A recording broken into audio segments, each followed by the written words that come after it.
Welcome class 12th।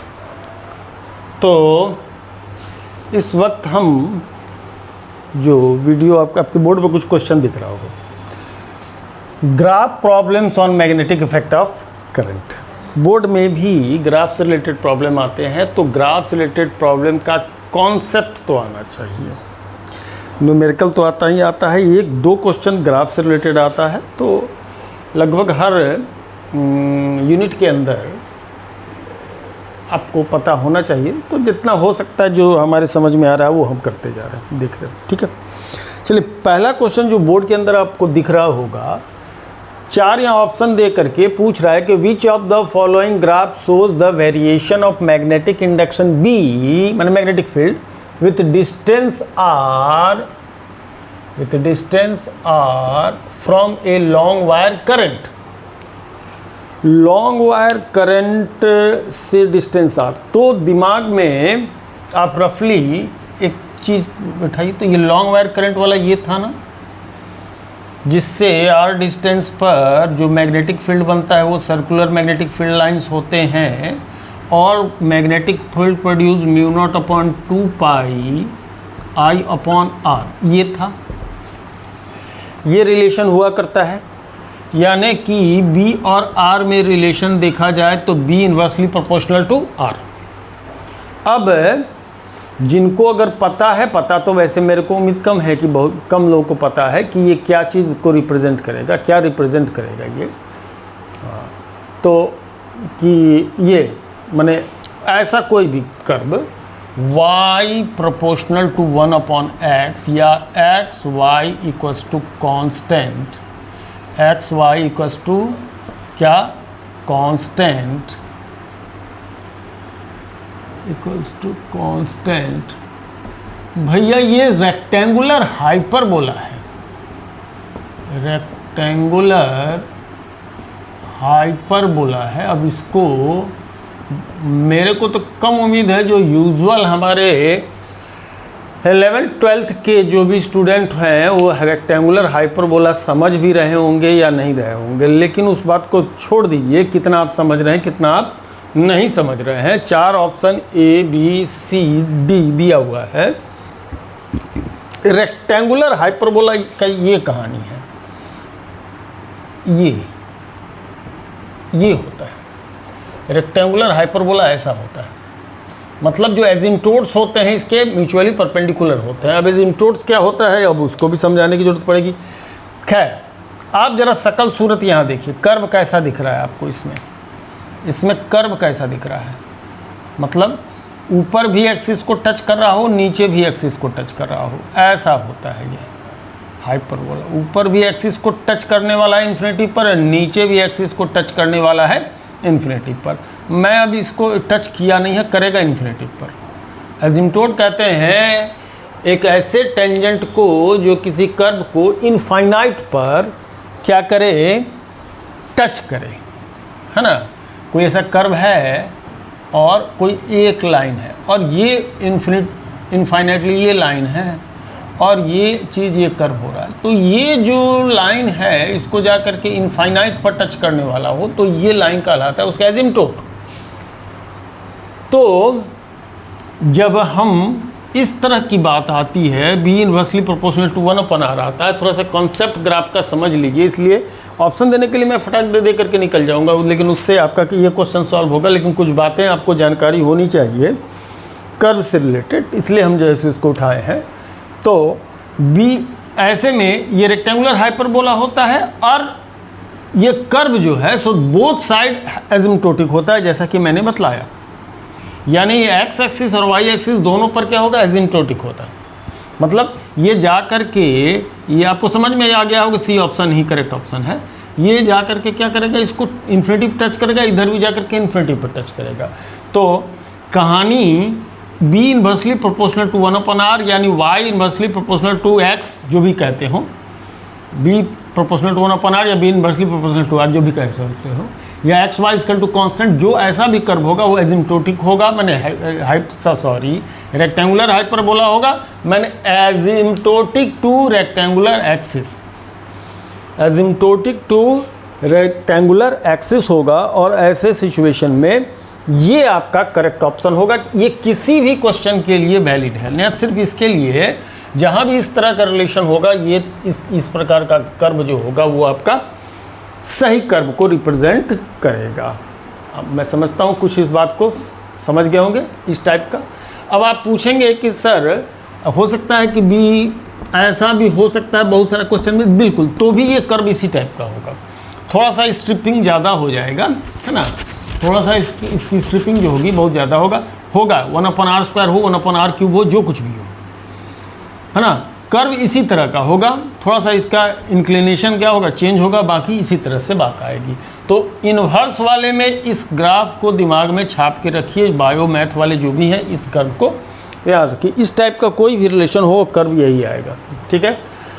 चलिए अब हम इसको हटा देते हैं और दूसरा क्वेश्चन लेते हैं। चूँकि इस क्वेश्चन को हमको बोर्ड पे इसलिए लिखना पड़ेगा इसलिए कि ये क्वेश्चन आपको कहीं फिर दोबारा मिलेगा नहीं। चलिए, तो बोर्ड पर आपको एक प्रश्न दिख रहा होगा और उसके 4 ग्राफ नीचे दिख रहे होंगे, ठीक है। चलिए देखिए, a wire of cross section A, wire का खुद का क्रॉस सेक्शन ए है, carries a current I in it which one is the correct graph for B and distance are.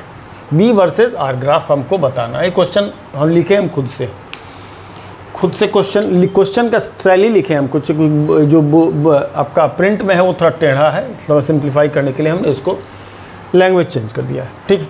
अब जरा सा इसके ग्राफ को देखिए। इस सब में एक पॉइंट ए दिया है, ए क्या है उसका रेडियस है, ए क्या है उसका रेडियस है। तो आपको बी वर्सेस आर ग्राफ बनाना है, लेकिन इसमें आपको ये भी कंसीडर करते हुए चलना है कि ये क्रॉस सेक्शन होगा, ऐसा कोई वायर होगा और ये इसकी रेडियस होगी। तो ये जो डिस्टेंस आर आप ले रहे हैं इसकी, तो आपको यहाँ सेंटर से चलना है, मैंने magnetic field inside the conductor को भी कंसीडर करना है।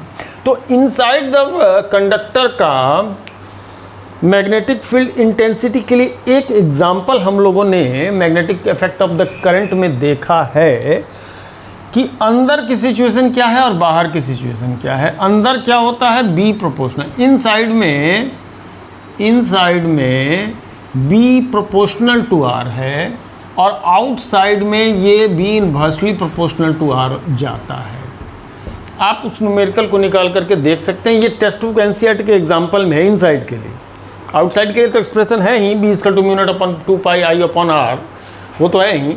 इनसाइड के लिए एक एग्जाम्पल में है कि अंदर क्रॉस सेक्शन वायर है, उसका आई आर ये क्रॉस सेक्शन है, तो उसके अंदर के इनसाइड में कितना मैग्नेटिक फील्ड होगा।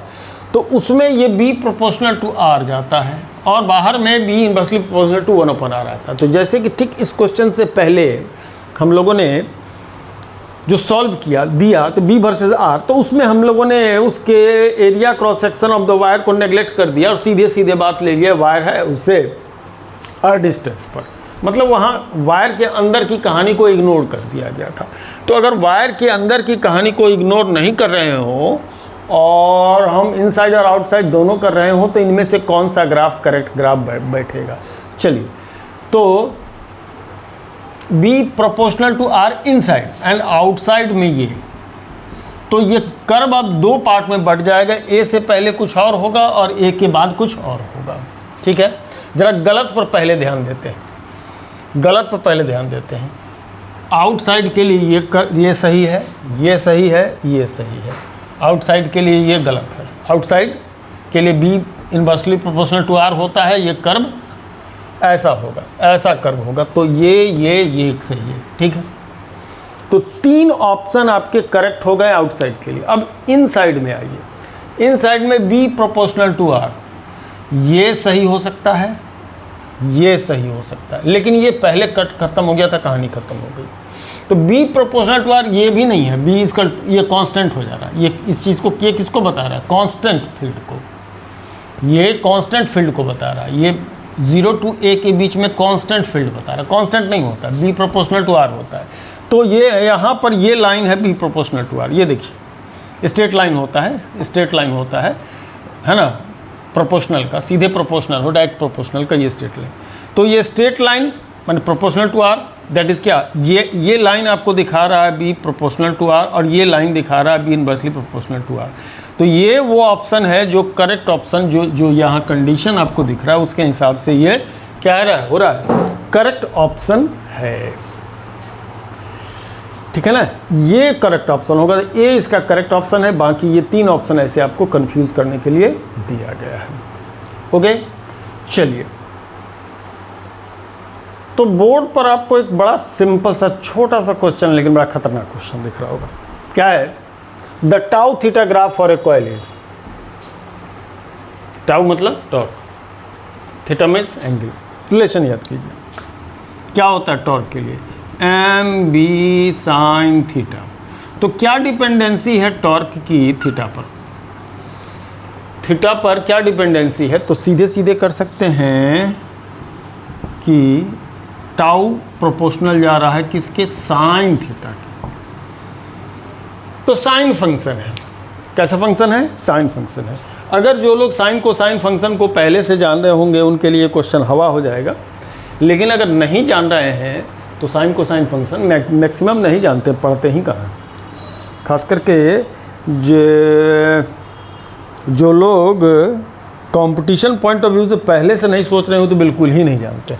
देखिए साइनोसॉइडल कर्व कैसा होता है, साइनोसॉइडल कर्व जो होता है ऐसा होता है, साइन का ऐसा वे भी, इसको कहते हैं sinusoidal curve.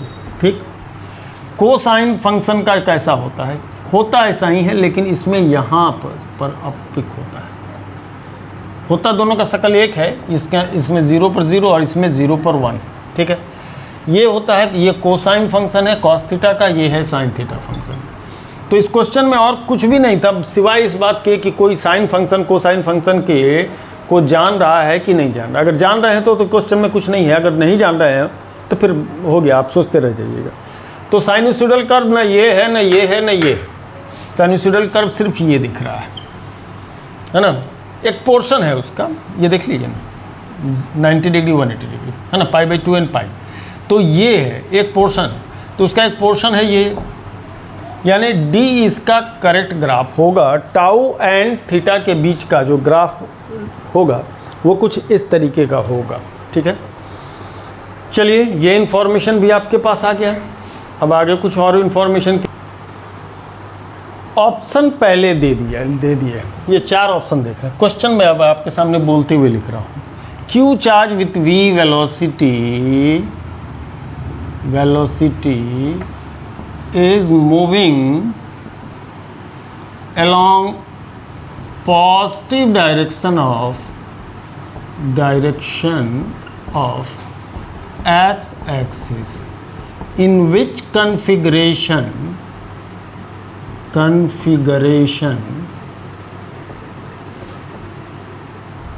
it is possible that there will be no net force on the charge।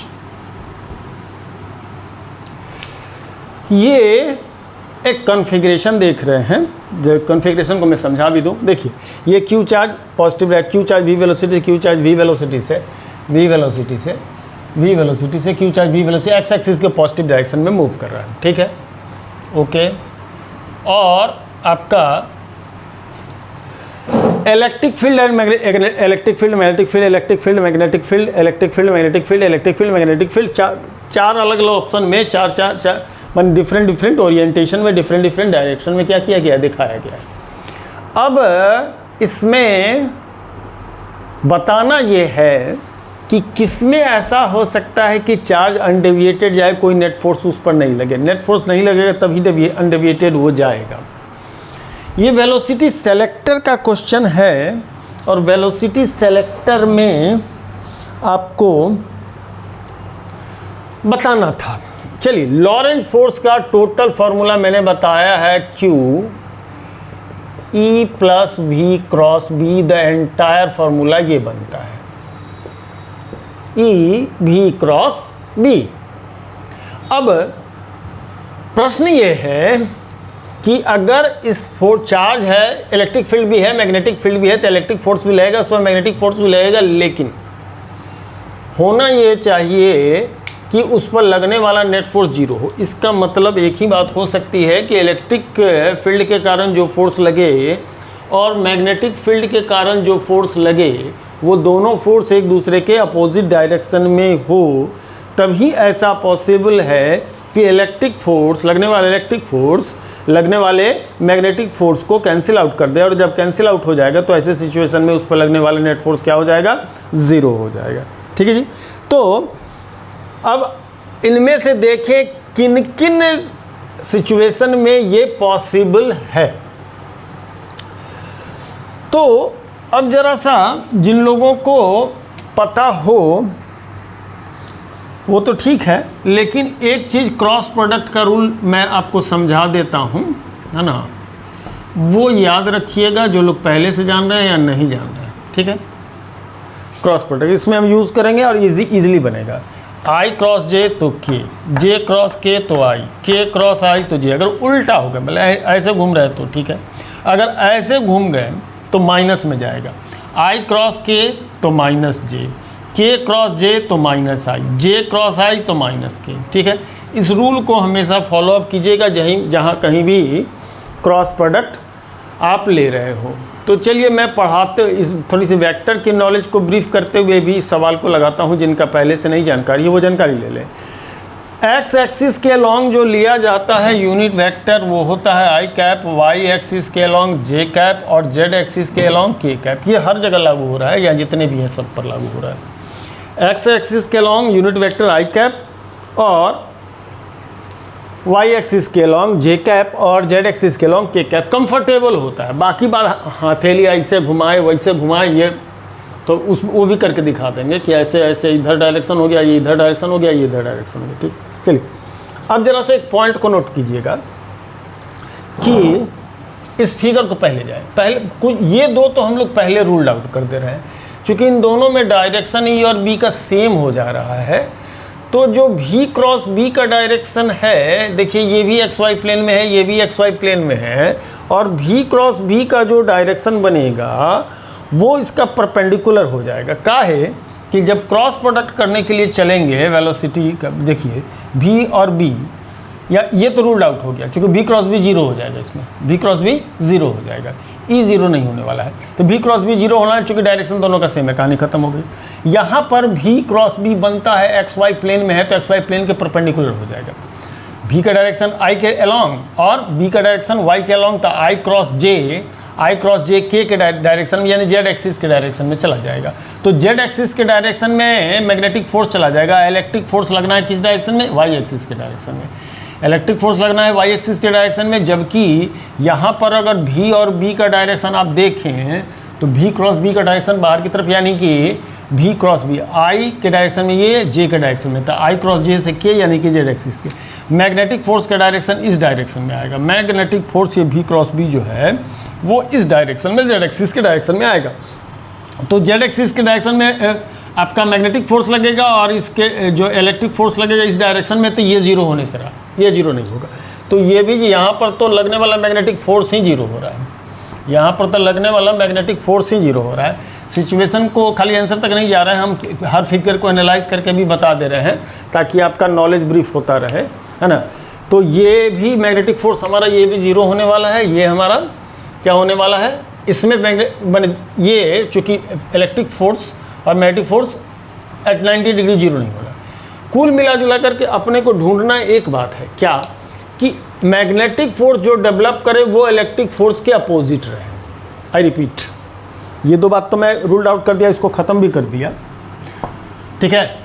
Magnetic force जो डेवलप करे, यानी मैग्नेटिक फोर्स डेवलप करने का डायरेक्शन भी क्रॉस बी का डायरेक्शन होगा और भी क्रॉस बी का डायरेक्शन ई के अपोजिट चला जाए। इस फिगर में ई वाई डायरेक्शन में, इस फिगर में ई जेड डायरेक्शन में है, ठीक है। भी दोनों ही सिचुएशन में आई कैप के डायरेक्शन में है। अब इन दोनों में जरा एनालाइज करना है, ठीक। इसमें भी हमारा आई डायरेक्शन में, इसमें भी हमारा आई डायरेक्शन में। ज़रा सा इसको गौर कीजिए।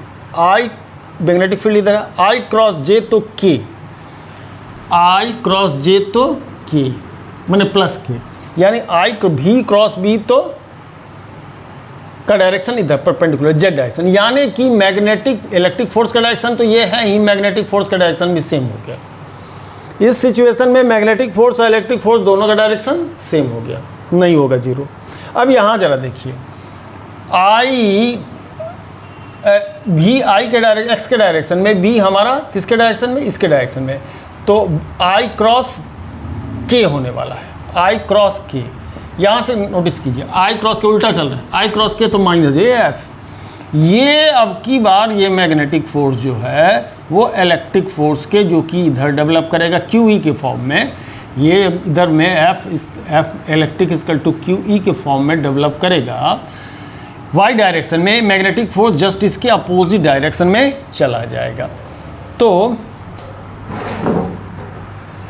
यहाँ पर थोड़ी सी एक मदद के लिए हम देते हैं, ई आई ई मान लीजिए आपका जो भी होगा इसके हिसाब से दे रहे हैं, ये आई कैप हो जाएगा प्लस ई भी बी, तो यहाँ पर आई क्रॉस नहीं, ये जे क्रॉस हो जाएगा, ये जे क्रॉस हो जाएगा। वहाँ देखिए, ये यहाँ पर आई क्रॉस के, आई क्रॉस के तो क्यू ई जे कैप, और आई क्रॉस के माइनस जे होगा तो माइनस भी बी जे कैप, यानी जे कैप आपकी निकल जाएगा, जे कैप आपका क्या होगा, निकल जाएगा, ई माइनस भी बी और जे कैप। मतलब डायरेक्शन अपोजिट हो जाना चाहिए मैग्नेटिक फोर्स का इलेक्ट्रिक फोर्स के कंपैरिजन में। तो ये जब होगा तभी जाकर कर लगने वाला नेट फोर्स क्या होगा, उस पर ज़ीरो होगा।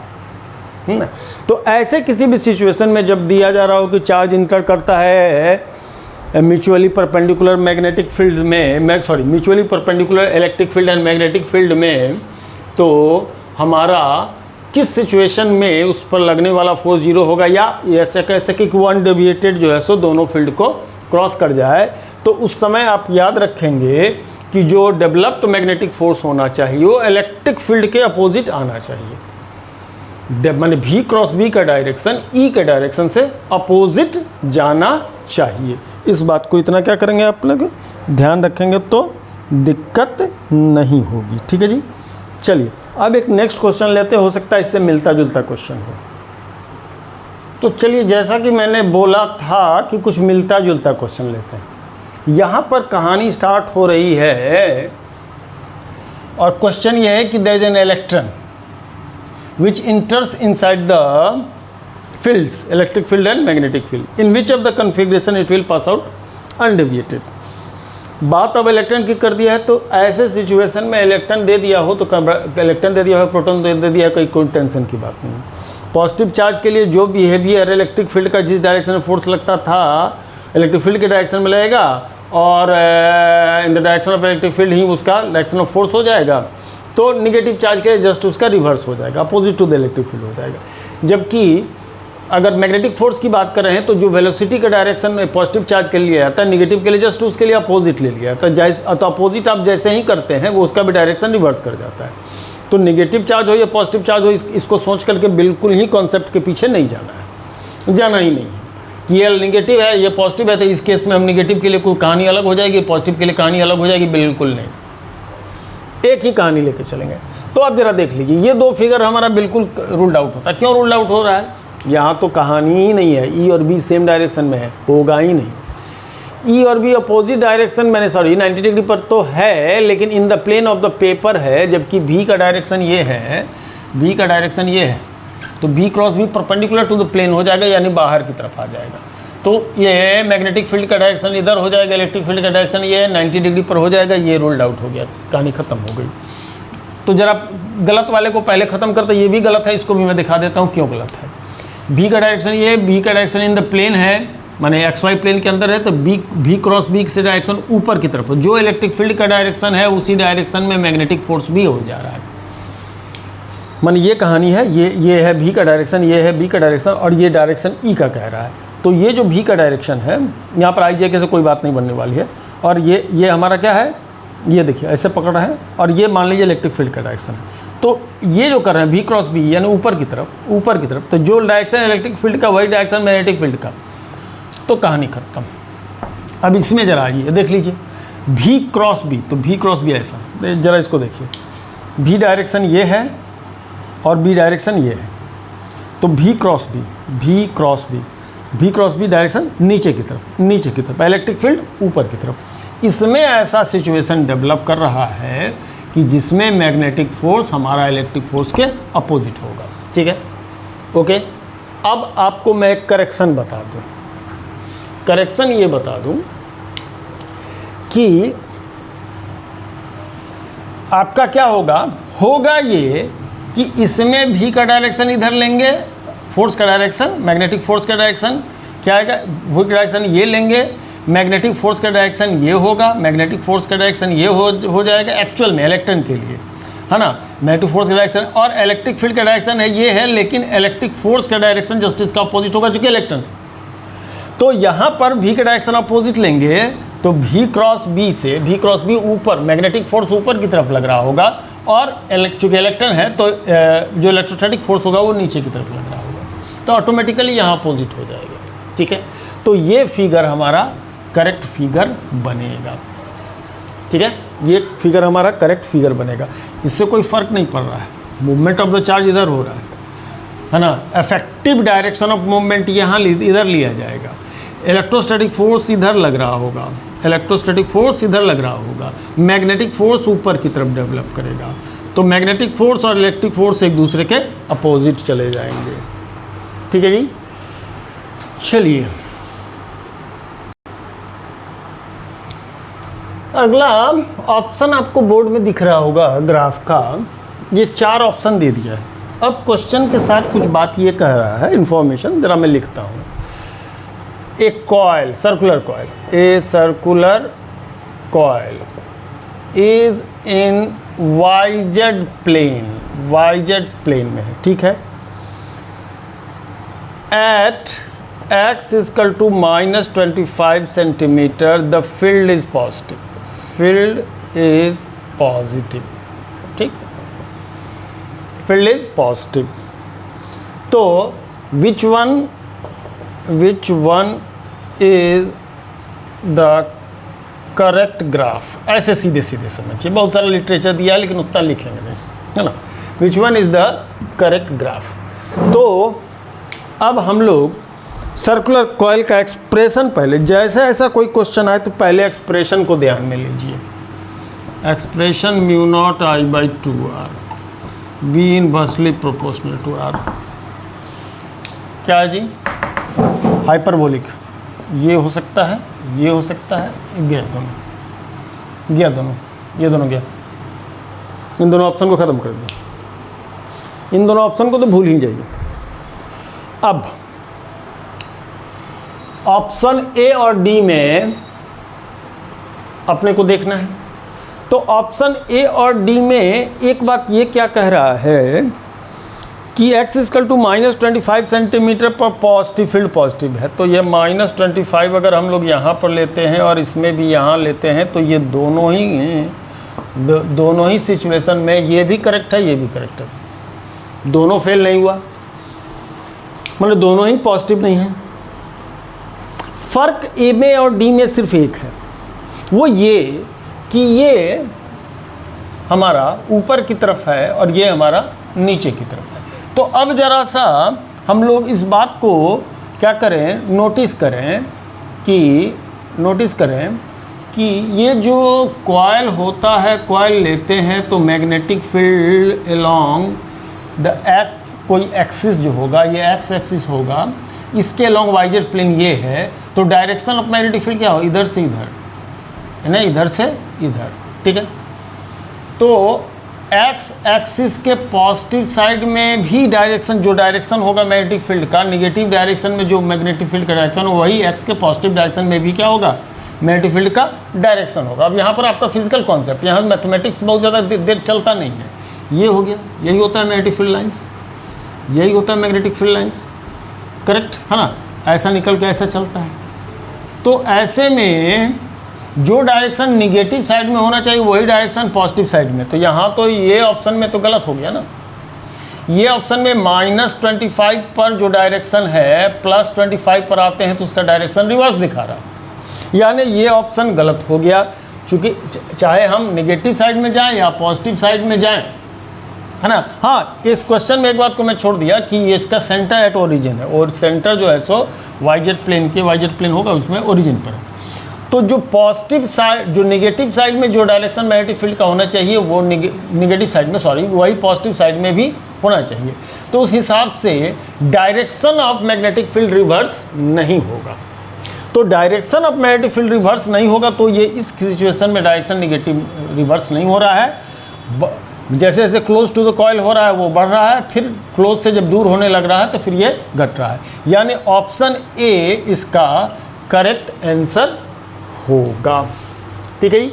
तो कुछ 2, 4, 5 ग्राफिकल क्वेश्चन थे जो हमारे दिमाग में आया, तो हमने इसको ले लिया और आपके सामने रखा। बाकी बहुत सारे ऐसे भी क्वेश्चन हैं जिसको धीरे बाद में हम लोग समराइज करेंगे एग्ज़ाम के क्लोज में, तो उस समय हम लोग क्या करेंगे उसको देखेंगे। ठीक है, फिलहाल के लिए आप लोग इसको देख लीजिए, है ना।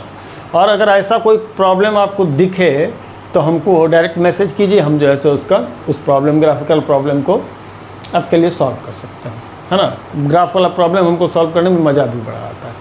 ठीक है जी, चलिए तो आजकल रहने देते हैं।